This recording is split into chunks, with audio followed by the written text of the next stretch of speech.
坐艇相信係唔少人炒股嘅噩夢，賣又驚佢升翻，唔買呢又驚佢繼續陰跌。跌到2046咁，都未知翻唔翻到家鄉。好衰唔衰，個市又成日死貓彈。喂，抵啊，入貨啊！彈下彈下，你入完又再跌過，繼續懷疑人生。同一時間，美股呢就升到好似平行時空咁，成批 AI 股升到離晒地。究竟幾時先至入貨嘅好時機 ？Hello， 咁多位觀眾，大家好。美斯射波最近成為咗全城嘅熱話。4000幾蚊張飛都冇美斯，慘變公關災難加投資騙案。另一邊廂，我哋亦都收到唔少觀眾問我哋揸住晒唔少股票點算好？平倉過檔，又會唔會再俾大戶俾人割韭菜㗎？唔想再做水魚再坐艇嘅你，就記住睇到最後，學齊4招傍身，喺新一年嚟個里約龍門，嚟個倉位大反彈啦！事不宜遲，去片。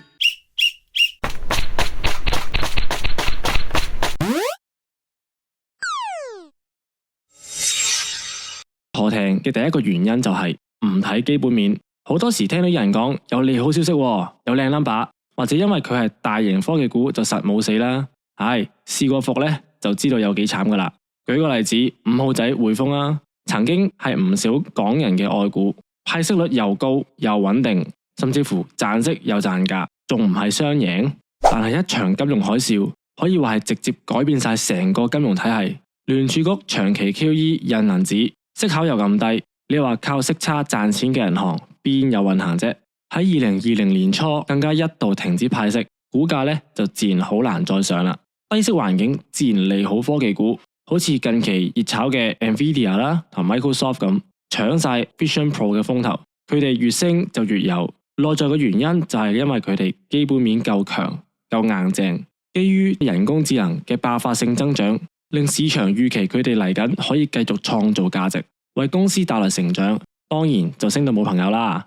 相反，譬如係因為內房債務危機而停牌嘅3333、恒大，定係財報表現欠佳嘅 Tesla， 正因為基本面改變而出現下跌。股票要升嘅原因根本就並唔係你中唔中意嗰隻股票，而係市場中唔中意佢。市場中意先至有共識噶嘛，有大戶泵錢先升得起噶。所以話點可以唔睇基本面呢？ Nvidia 基本面夠靚仔啦啩，萬金咪得咯。高追真係不可一不可再。坐艇嘅第二個原因就係買股票唔睇技術分析，基本面買入就要睇財報，睇基本面而離場。但係幾時買先最着數呢？著名嘅投機之王 Jesse Livermore 就曾經講過，市場係有規律嘅，佢嘅規律性就在於不變嘅人性。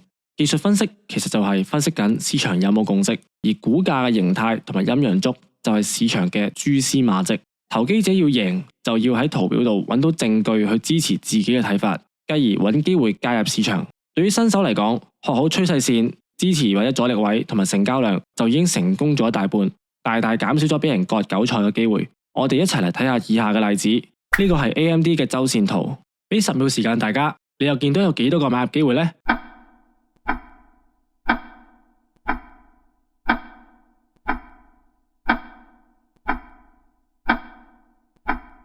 好，係冇標準答案嘅。做技術分析其實只係俾自己一個心理準備，hold住呢個位有冇反應，繼而咧再去做部署嘅。譬如你可以喺23年嘅1月尾打破下跌趨勢通道嘅時候去買入，又或者喺23年5月中呢一支大陽燭升穿100蚊阻力嘅時候去買。每個人睇圖都會有自己嘅風格，但係唔會無啦啦喺跌緊嘅時候走去買升噶嘛，因為你根本唔會知道個市跌到去邊，跌到幾時，根本就唔值得搏。再舉另一個例子，呢一個係恒生指數嘅周線圖，大家都可以見到呢條指數出現咗橫行震盪下跌嘅走勢，激進少少嘅可以喺通道入面低買高賣，而另一個思路就係順勢而為咁去做淡倉，同時減少持倉去避翻個風險，避免再一次短炒變長揸嘅無限 loop。位就啱晒，但係點解我都係輸錢嘅呢？睇啱位都係大機會贏嘅啫，唔係 sure win 嘅。我哋先前亦都有喺 IG 出 post，發現 Nvidia 出現頭肩頂嘅利空形態，但係結果佢咪好似食咗禁藥咁升到破晒頂咯。所以第三樣嘢就係注碼控制，大家一定要分清楚分注同埋溝貨嘅分別。分注就係你有計劃咁去買，譬如你本身係 Tesla 嘅車主，你好相信 Elon Musk 可以搞掂一切嘅，預咗10萬月供 Tesla 去做長線嘅投資，有計劃咁去做投資，當然冇問題啦。但係問題就在於溝貨，越溝越大，越跌就越驚。當佢輸到大過你個 mental cap 嘅時候，就好容易會輸到自己失晒方向啦。一係就輸到清倉，止蝕離場，一係就唔理佢，說服自己係放長線嘅，搞到短炒變長揸，變晒蟹貨就唔好啦。所以無論長線定係短線，進場之前一定要諗好幾樣嘢。第一，點解要買？有冇技術面支撐？第二，抵唔抵買？值唔值博？第三，買幾多注好？第四，有冇離場嘅計劃？止賺止蝕位放喺邊度？股票變蟹貨嘅根本原因，基本上就係唔 set 止蝕，判斷錯個市 ，so what？重點係你要識認錯，有時未必係你嘅策略出錯，而可能係時機唔啱。譬如好似 Nvidia 咁，佢係就係大牛股噶啦，但係如果你依家先追貨，貼住700蚊高位先入，就好容易俾人打中 stop loss。既然想買，倒不如喺佢啱啱大成交突破加大陽燭嗰下先至去買 ，miss 咗又有咩好怕？揾過另一隻咯，喺一個進可攻退可守嘅位先至買，先至係值博。市場旺嘅時候就順住個勢，食一半留一半，先買就一半止賺，另外一半就將止蝕位放喺你嘅成本價度，到時坐倉都坐到可以好似打撲克咁，齋市打到咁輕鬆啦。講就易啫，新手點練先？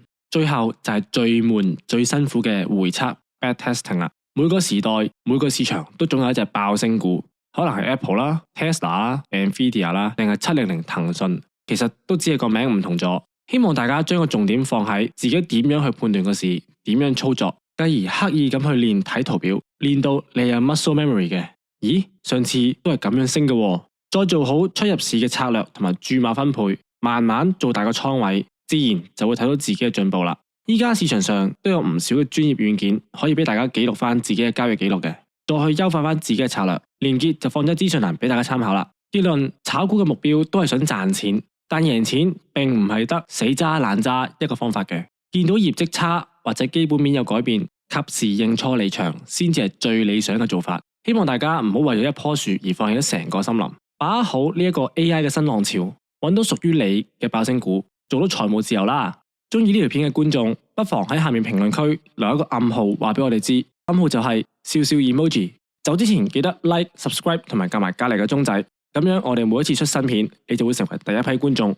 思考題，大家覺得炒股最難嘅係咩呢？ A 選股， B 入場時機， C 注碼，定係 D 係其他呢？最後祝大家投資旅途愉快，記住喺投資路上你並不孤單。我哋嘅 channel 投資理通呢個頻道主要會分享翻各種投資理財同埋交易知識嘅，有興趣嘅觀眾不妨訂閱我哋，介紹埋俾朋友，等大家一齊進步啦。另外提一提大家，我哋嘅表情包同埋獨家開會優惠亦都已經整合咗喺 Linktree 度啦，大家快啲去睇睇啦。我哋頻道嘅 IG 同埋 Facebook 上面會有唔同嘅資訊提供俾大家噶，財報消息、即時新聞消息，仲有彩蛋添。我哋每個星期都會定期出片噶，然後唔好唔記得幫我 like 咗條片，喺下面留低 comment 同埋 share 俾你朋友啦，記得撳埋隔籬個鐘仔，咁就唔會錯過我哋嘅影片同埋更新啦。大家就記得 follow 我哋啦。投資一理通，理財好輕鬆，我哋下次再見，拜拜。